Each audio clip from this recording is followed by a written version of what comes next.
So, welcome, Charlotte. It's really lovely to have you here, and I'm super excited about interviewing you and getting to know more about your role as a herbalist, as a medical herbalist. And I'm particularly interested in your um, the work that you are doing with sensitive people as well. So, yeah, how are you today? I'm good. Thank you for inviting me. I've been really looking forward to this. Um, so yeah, I'm feeling good. Working from home today, so we may be joined by cats, dogs, whoever Wonderful. else wanders in. No humans though. Okay, wonderful. Well, I'm always happy to see people's furry friends. So, They tend to make um, themselves known when I'm working from home. So yeah. yeah. So, can you start by telling us a bit about your background and what drew you to becoming a herbalist, and how has living and working with plant medicine shaped your relationship with your own health and your own body? Yeah, sure. So I went to university when I was 18 to study herbal medicine, but my route to get there was really unusual. So it was August, and I was already, going to do another course. I went on to, I was going to do French, I think, and philosophy, which, yeah, feels like a million lifetimes ago, but was only about 20 years ago.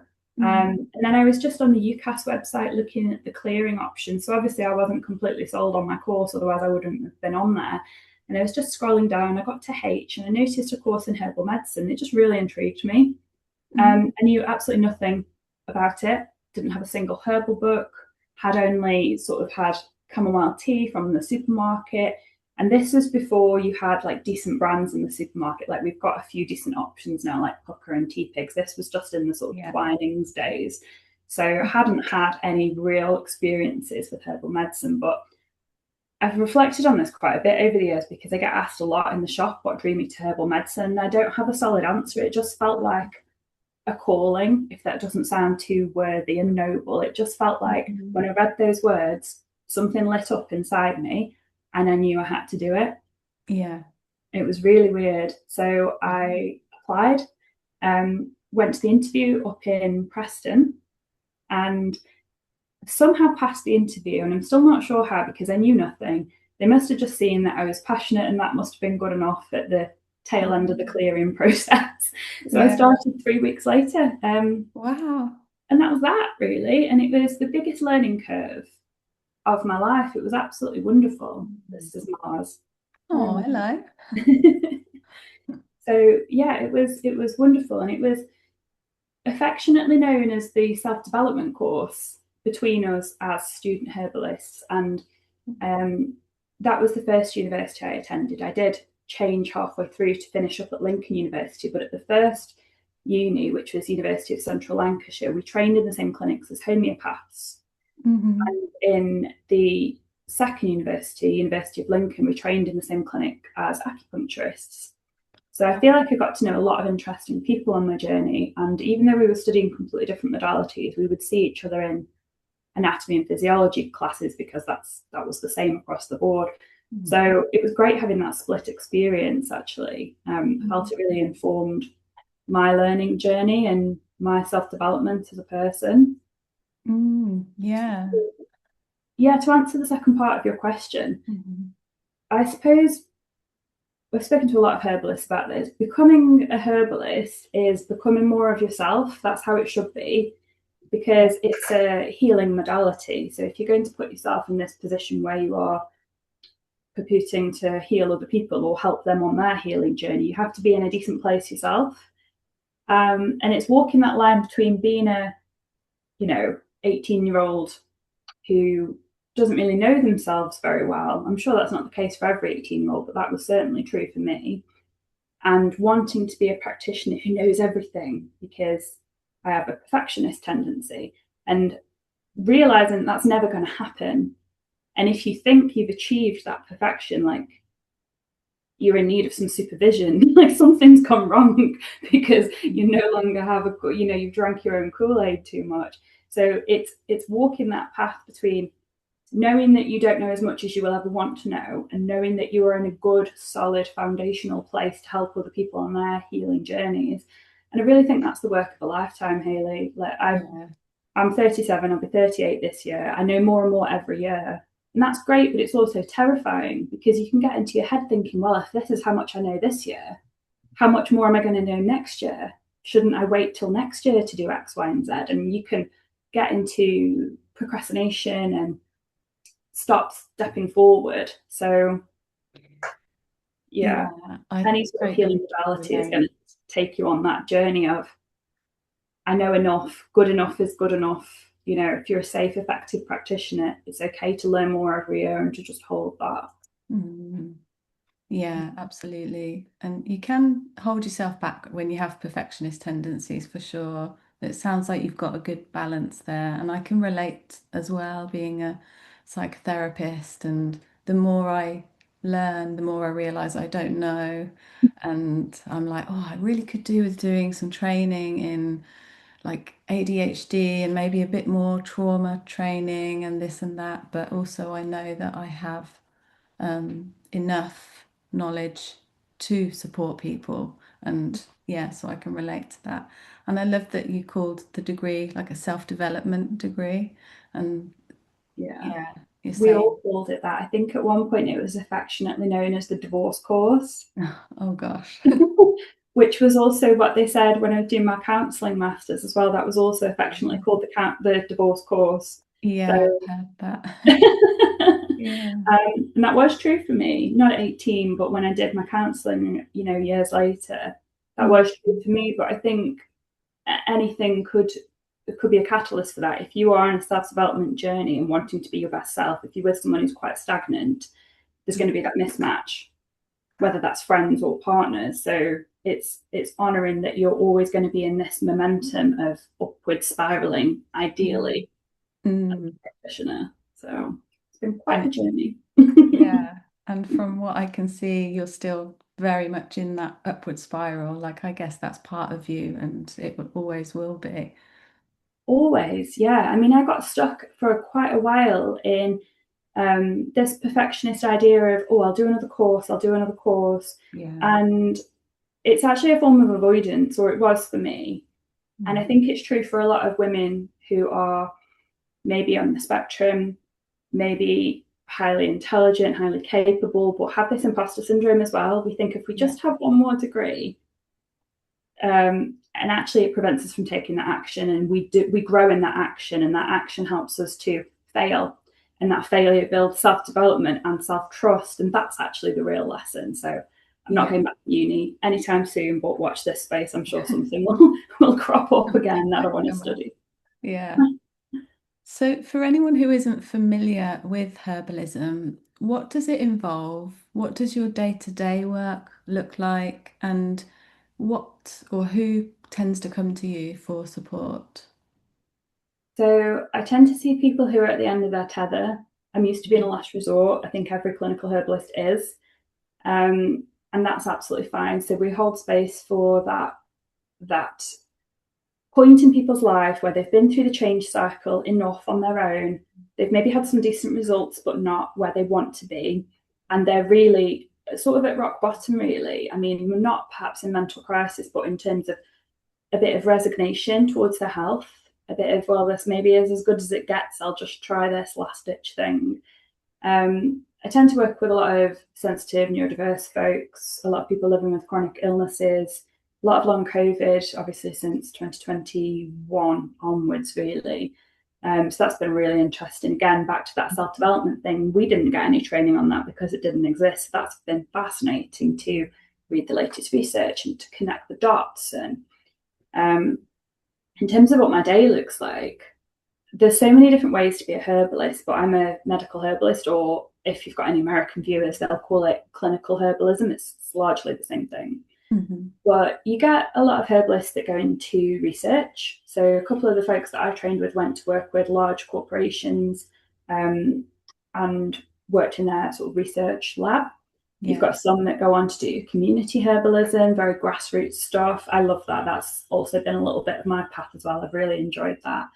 And you get some that go straight into sort of farming, doing herb nurseries, which is wonderful because wouldn't Wow. wouldn't have our lovely organic herbs without them. So I'm really grateful to those folks. Mm. A lot of us do go into private practice, and that's what I've done. So I set up my company after I graduated when I was 21, the same day, I think. I was terribly enthusiastic, Wow. um, and still am, because I just think it's the best job in the world. And my day at the moment looks like today's a clinic day. So I'm speaking to you between patients. So I'm working from home today. I also have a shop and clinic in town. So that's when I see sort of face to face people and where I have my dispensary. So a clinic day could be a couple of patients and then reviewing their case, dispensing their medications, posting them out. Lots of trips to the post office in this job. And ongoing research and study, really. So I'm involved in a couple of um, herbal groups of colleagues, peers, and then like more formal ones like my governing body, and very active chat groups everywhere, people popping up with like the latest research or maybe a complicated case that they want some input on. And it's quite collaborative because we tend to work as solo practitioners, as herbalists. So having that support is really important. Yeah. And then other days could be foraging, Oh, gathering, which is the best bit, I I think. love Apart that. from hearing people have fantastic results from the herbs, I think the next best bit is being with the plants. And then Yeah. all the other stuff that I'm sure you're really familiar with from being self employed, making content and planning out what you're going to do with the week and supervision and tax and all the other stuff. Yeah. The paperwork. Yeah, admin Mm. burden on my days. This sounds really really varied, and it's nice that you've got that mix of like one-to-one work, and then you've got your shop, which is just beautiful. I love going in your shop and having a Thank browse and you. getting some nice teas or a tincture. Um, and then, yeah, the content creation. I don't know about you, but I quite like that. And I feel like I'm learning as I'm creating content. And Yeah. yeah, so I like that's adds another like bit of variety. But I really like that you're still enjoying going out and foraging and actually being with nature and being in nature. And I think sometimes the thing that kind of motivates us to begin a certain kind of journey or calling, sometimes that can get lost or diluted, you know. You can end up doing like loads more admin and like end up doing things that you didn't set out to do. But it sounds like, yeah, it sounds nice and varied and satisfying and rewarding.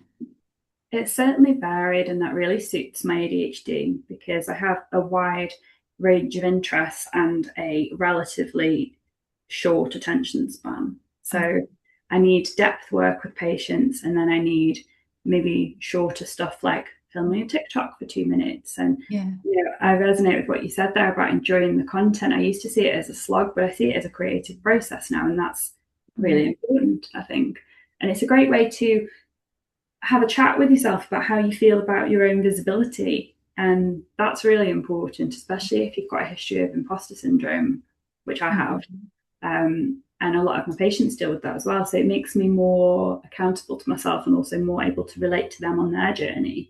It's this Mm. constant recalibration of what am I doing in my business that I love and what do I dislike? Like I took on an assistant 2 months ago because I was up till midnight doing paperwork and I thought this isn't the best use of my time. I'm not enjoying it. It's burning me out. I have a history of burnout. Like, come on, cop onto yourself, Charlotte, kind of thing, in the nicest possible way. So I outsourced that, and ever since I've taken her on, I'm much happier. So Amazing. yeah, and that's that thing about business being a self development course in itself because you've always got to check in with yourself because you are your own business. Yeah, exactly. I think that's great. Outsourcing the stuff that doesn't make you feel good. Um, Definitely. okay, so you've recently started working specifically with neurodivergent and sensitive women. Mm, And I just wondered what drew you to that focus and what do you notice about how their needs differ, if they do differ from people who you've been who are not neurodivergent or sensitive? for sure. Our needs definitely differ. I identify as part of that category myself. I got diagnosis of autism and ADHD in 2023. Mm. And that completely changed my life, honestly. It just made me reframe how I thought about myself. And that's key, that's foundational. And I noticed that a lot of the patients I was attracting and working with anyway also either fitted the category, self-identified as that, or had been formally diagnosed. Not all patients, but probably over 50% by that point. Yeah. And I was told by my favourite tutor when I was at university that you will attract the patients that are mirrors to you. And I don't know if you find this in your work as Mhm. well. Mhm. And this came under the modules of, clinical competence and boundaries and transference and all of that. But he did point out Andrew Stableford was his name. He was just the most wonderful practitioner. If any herbalists are watching, please buy his book. It's incredible. And we talked a lot in our degree about how to hold that, how to hold when patients are your mirror, how to cope with it, from a clinical point of view, but also what that's going to require of you to get the best out of yourself then. And it's that constant up leveling that we talked about a few questions ago. So Mm. it made me a bit more intentional about my advertising, really, because I realized I was getting good results with these ladies. And I do see men as well, but I tend to have a general attraction to working with women. Yeah. They tend to be the ones that come to me for whatever reason. So I noticed that I was getting the best results with this population, and I noticed that I enjoyed it the most. And that came back to doing more of what I love and less of what I don't. So I'd always been a general herbalist, a generalist since I qualified in 2011. And that's great. I think you need that because people will come in with, neurodiversity, but they also are going to have physical issues as well. Sure. And if they're coming in and they've got, tonsillitis and you don't know how to deal with it, you can't just sort of treat the ADHD for that. You have to treat what walks in. So that was a great foundation. So I'd say to anyone wanting to specialize, make sure you do have the basics down first, definitely.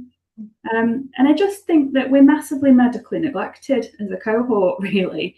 Neurodivergent women, especially, obviously, the patriarchy in the medical system is alive and well and visible on almost Mm. every doctor's appointment.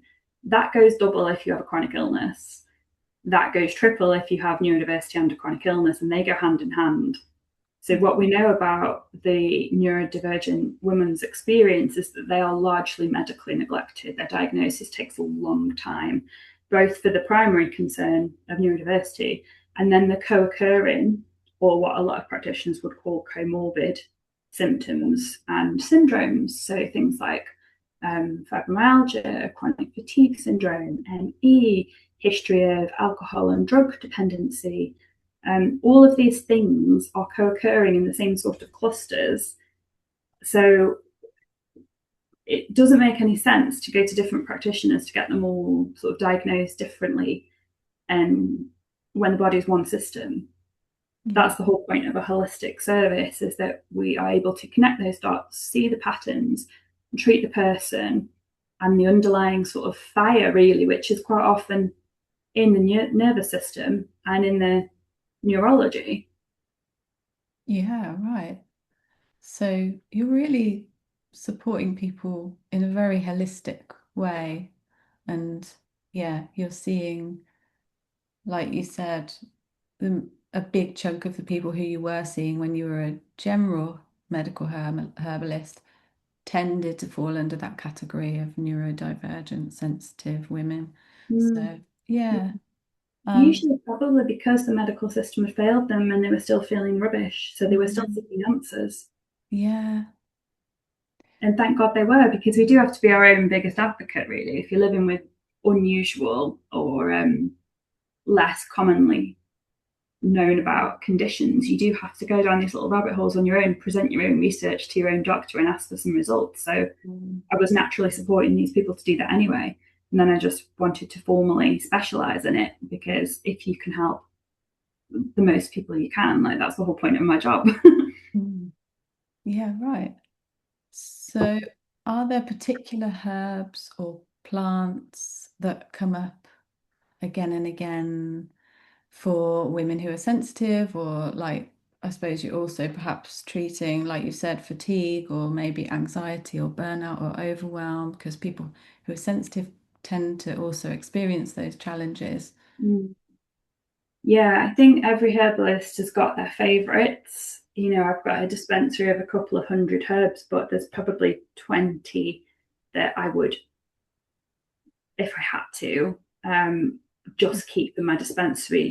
We do a lot of traveling in our camper van, and one day I want to take my clinic sort of on the road, and Oh, I've been yeah. thinking about which 20 herbs would I take, or even 10 if I had to. So there's definitely some that crop up again and again in patient prescriptions. And Yeah. even you can have very similar prescriptions for patients that are very different, because the herbs you prescribe them for different reasons, because a herb doesn't just do one thing. It's a plant of hundreds of compounds, of Mhm. which several will be very, very chemically active, but you can prescribe them for different things in different strengths, in different modes.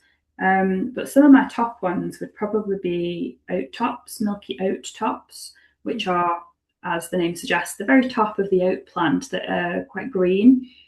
And they are really, really wonderful for the nervous system. They literally coat the myelin sheath and give what I like to describe as a little bit of extra bandwidth to our nervous system.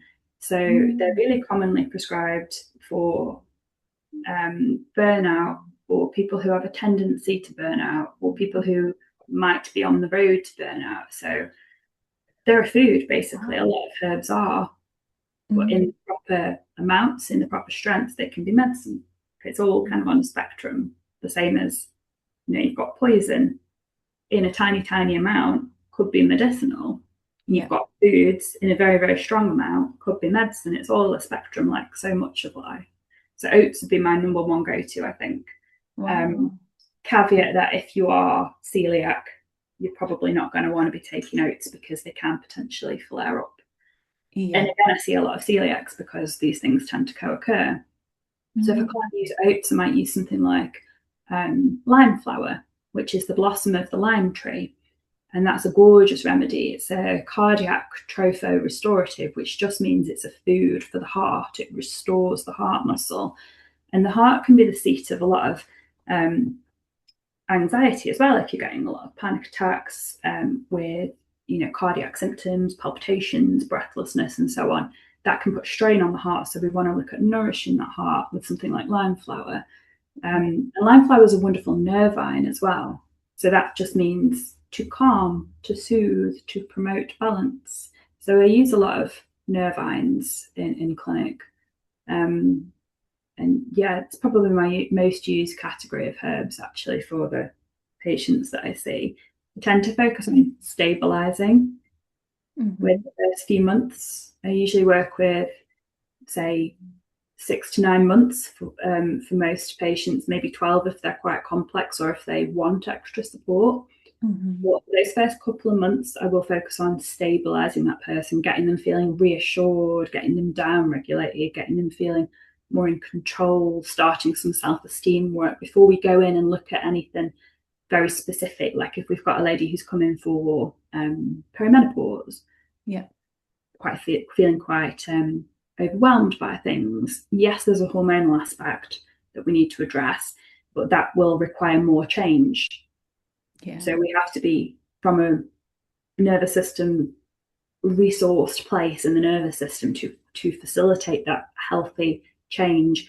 So that requires stabilizing. And also it goes back to that thing where people have often come to me as a last resort, and they've been medically neglected. They're knackered, they're at the end of their tether, they're not coping. Mm. And who can blame them? So they need and want and should have that experience of feeling good for a couple of months before we make any further changes. Yeah, right. Absolutely. That makes complete sense. Helping someone to stabilize first before making some of the bigger changes or more complex, addressing some of the more complex issues. And I Mm. think for me, as a holistic psychotherapist, that's also really an important part of my approach, which is to help people to manage as best as they can their nervous system before we start doing some of the deeper talking therapy stuff or some of the looking at early life experiences, because that can actually therapy can rock the boat. And so if you're already feeling dysregulated and overwhelmed and stressed out, then it's probably not good to go into that straight away. Yeah, So exactly. It comes yeah, back to being a safe practitioner, doesn't it? So yes, someone's come in exactly. with something that they want, like they might want to work with you to do trauma work. You have to be at that resourced place before you can delve in deeper. So yeah, it sounds Yeah, like we have really similar approaches, which I yeah, suspected we might. yeah. It's also really interesting to hear about some of the more, you've only really touched on it, but like the specific biological or physiological benefits of some of the plants, like the oat tops coating the myelin sheath. And it's just really fascinating to me. I'd love to learn more about it. And but it does make me think of like how the general public perhaps or many people don't really understand how effective plants are, and that before conventional medicine we were supporting people in a medical way using plants. And um, I recently learned, which was really interesting to me, that salicylic acid, which I put on my face in the morning as a chemical exfoliator that I paid loads of money for, comes from the willow tree. And Yeah.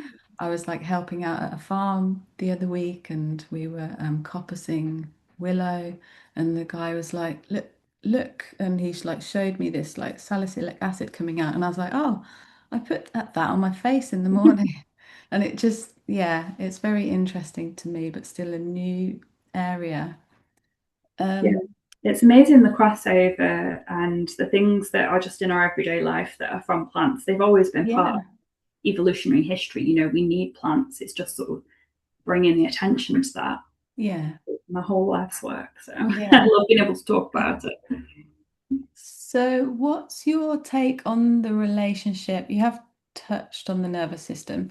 What's your take on the relationship between the nervous system and overall health? And where does herbalism fit into that picture? Because obviously it's quite a big part of what you do.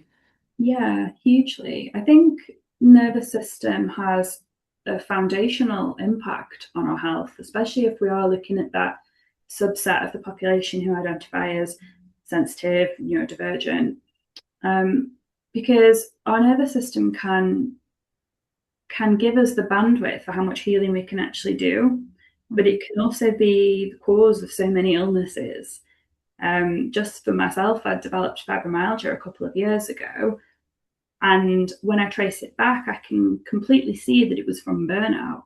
It was from not having the bandwidth, not walking my own talk, not looking after myself properly. mm, So I reversed that and I've walked back from that and I'm not symptomatic anymore. And I can help my patients do the same. And I did that with herbal medicine, but that was a nervous system problem. And because I knew myself and I knew where I'd gone wrong, it was relatively quick to fix. That's not going to be the case for everybody. You know, I can't stand here and say I can do the same for you in a year, which is how long it took me. But the more information you have about your nervous system and how it's different for you as a neurodivergent woman, the more power you have. And that's something I think is really lacking, not only in the modern medical system, but also for women in general. Like we have gone from one end of the pendulum of not having any power to that sort of 90s and noughties, like boss babe hustle culture, which is mm, just anathema to a nervous system that's already on fire, to hopefully what I'm seeing more now is this balance of, yes, you can have everything, but not all at once because you'll burn out and you'll feel crap. So picking a lifestyle that supports what you actually want and maybe drop in a few battles. Um, so I do a lot of health coaching with my patients to help them design a lifestyle that actually that they want, because it's amazing what we just drift into as yeah, adults. Amazing what you have to do in our, end stage capitalism society that isn't actually what sets your soul on fire. So it's helping them design a life that, do I want to go back to university? Do I want to retrain? Does this marriage support me? mm, Do I actually want to have kids and I've never thought about it? And now I'm 35, where does that, is that going to happen? So some of it is that, and then some of it is very specifically herbs.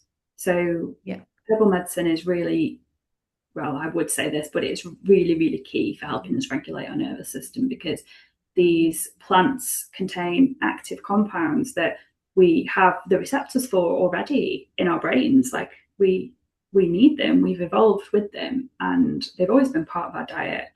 And we've just sort of neglected them and neglected ourselves in the process. It's bringing back some of the old ways, but tying it in with that modern science that we have that is great. I mean, let's not throw the baby out with the bathwater. There's absolutely a place for modern medicine. If I walk out of my house today to go to clinic and get hit by a car, like, I hope somebody would take me to hospital and not to clinic to get a chamomile. Like, there's a place for everything.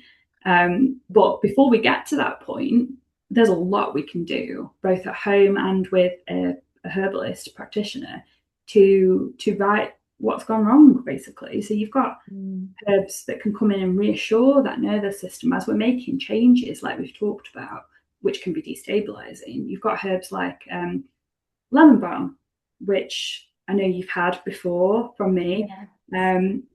And they work directly on the GABA receptors to help promote those feelings of calm and reassurance. And when you're working from a place of feeling more reassured in your body, you make better decisions. So it's self-perpetuating. It's not that lemon balm is going to come in and fix everything. Lemon balm is going to come in and do what lemon balm does, which is to be a digestive aid for people who get sort of a nervous tummy, to promote sleep, to promote relaxation, to feel good.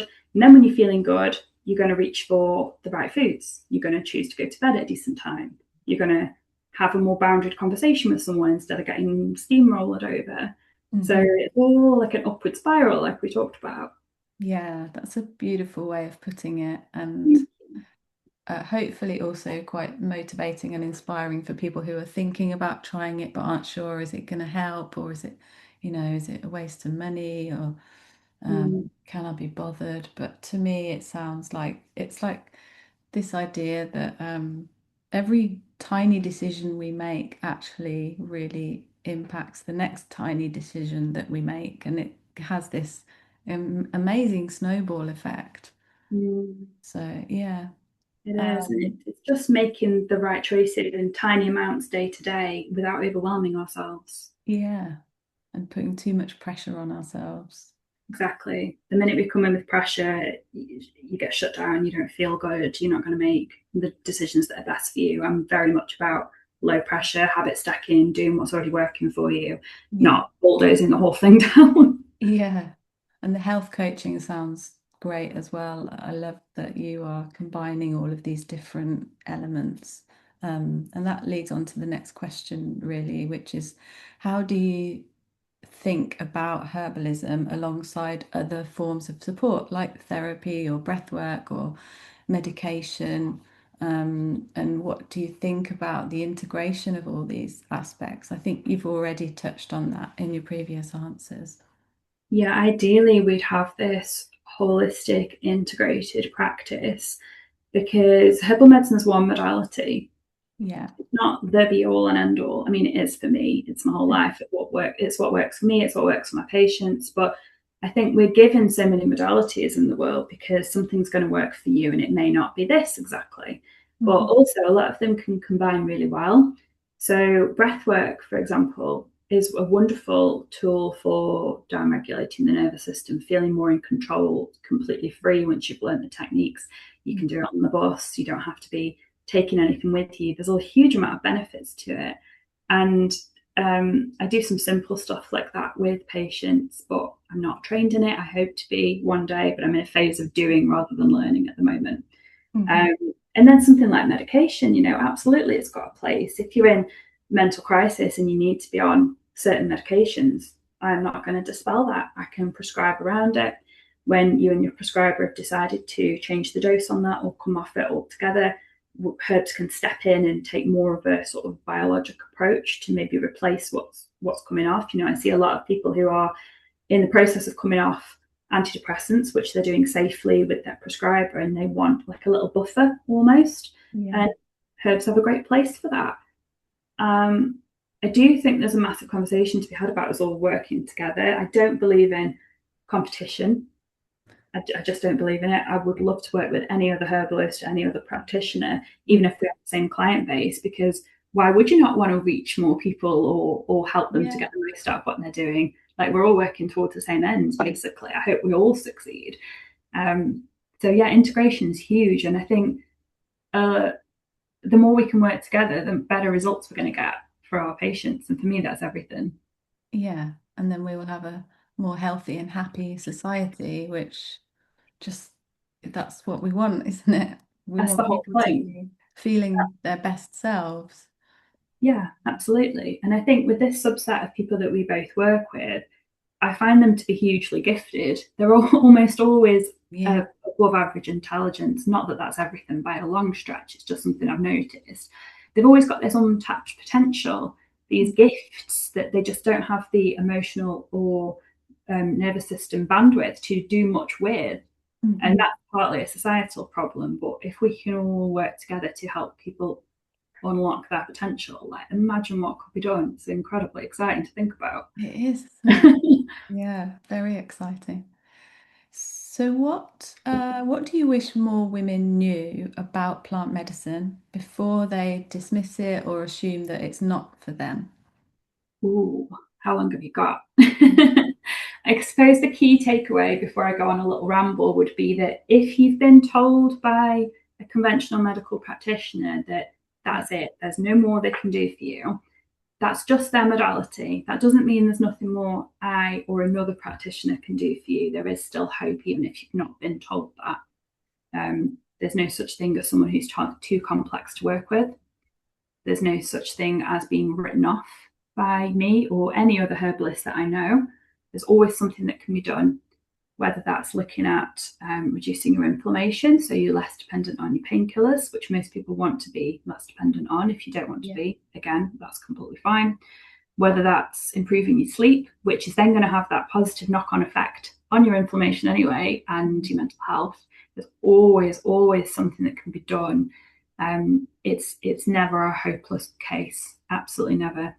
And I guess what else I would love people to know is how strong, chemically active, and powerful herbal medicine is.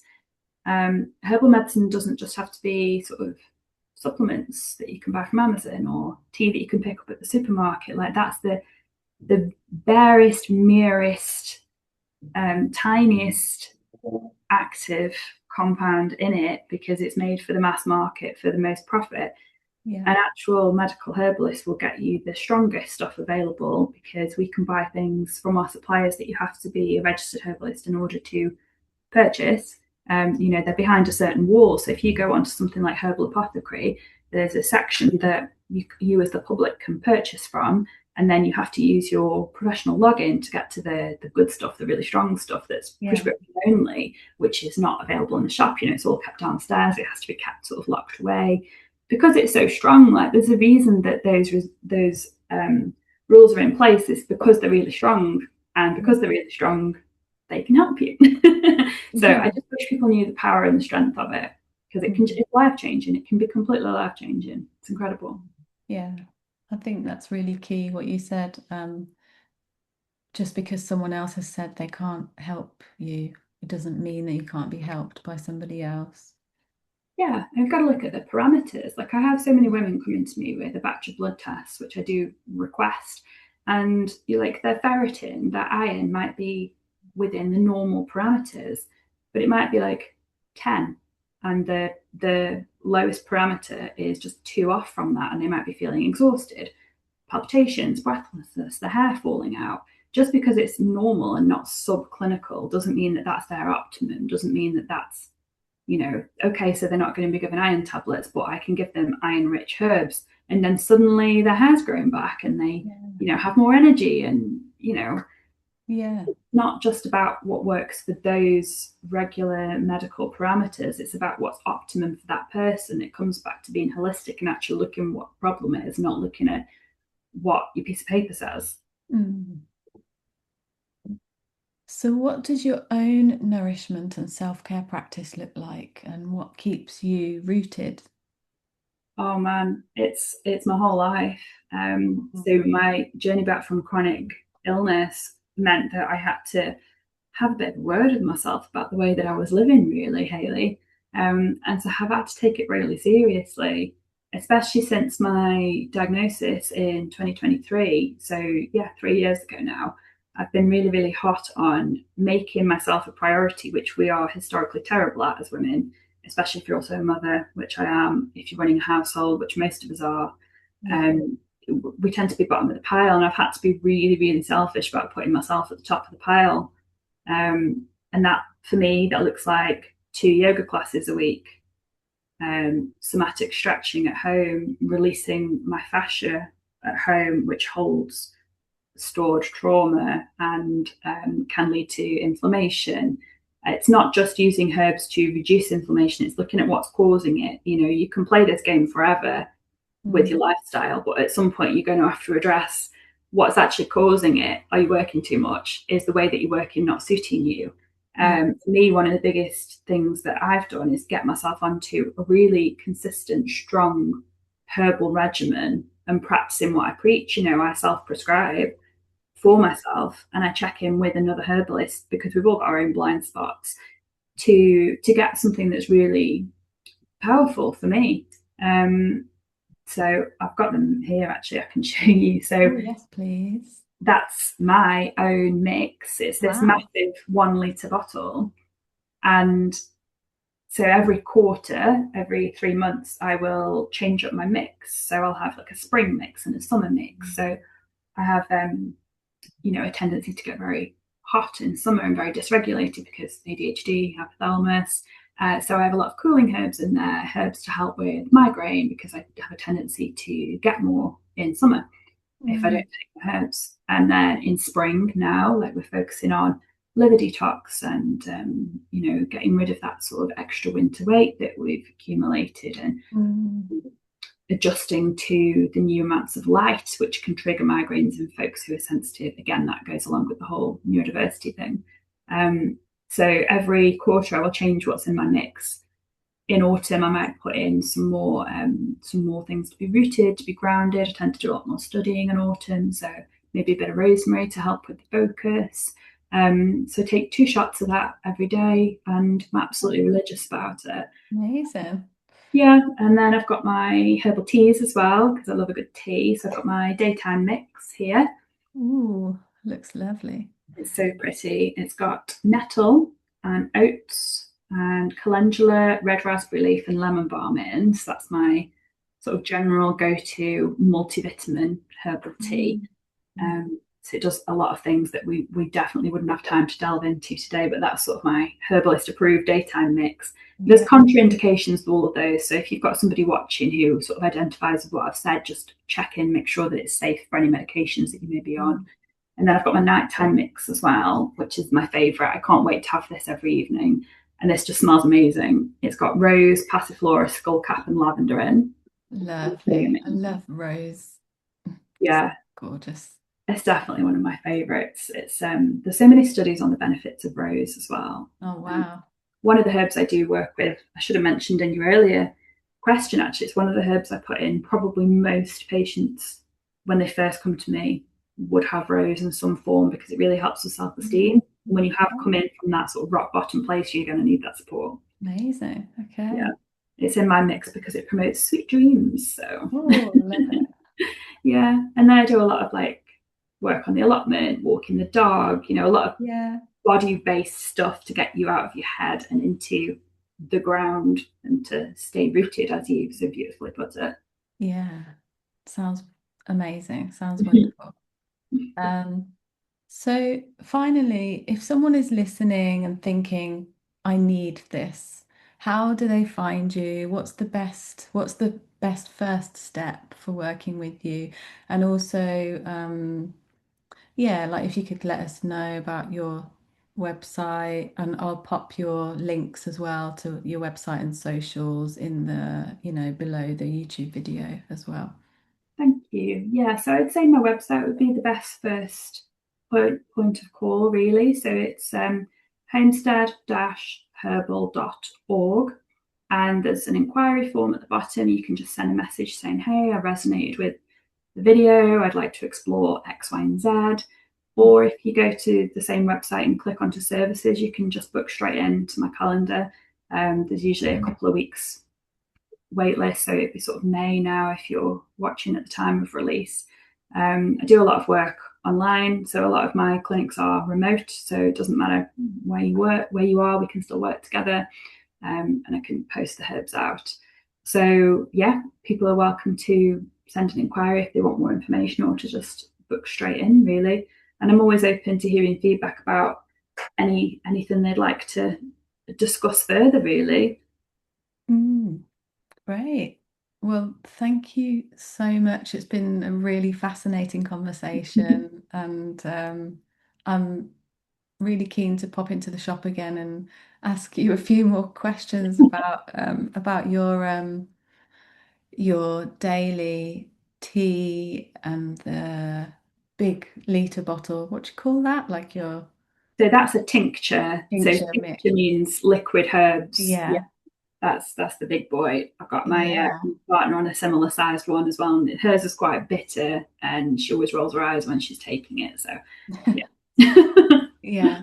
So, yeah, absolutely fascinating. Thank you so much. It's been really lovely to chat to you today. Oh, thanks for inviting me, Hayley. I always love the opportunity to talk about my favourite thing in the world, which is herbs. So thank you so much. You're very welcome. Take care. You too. Bye.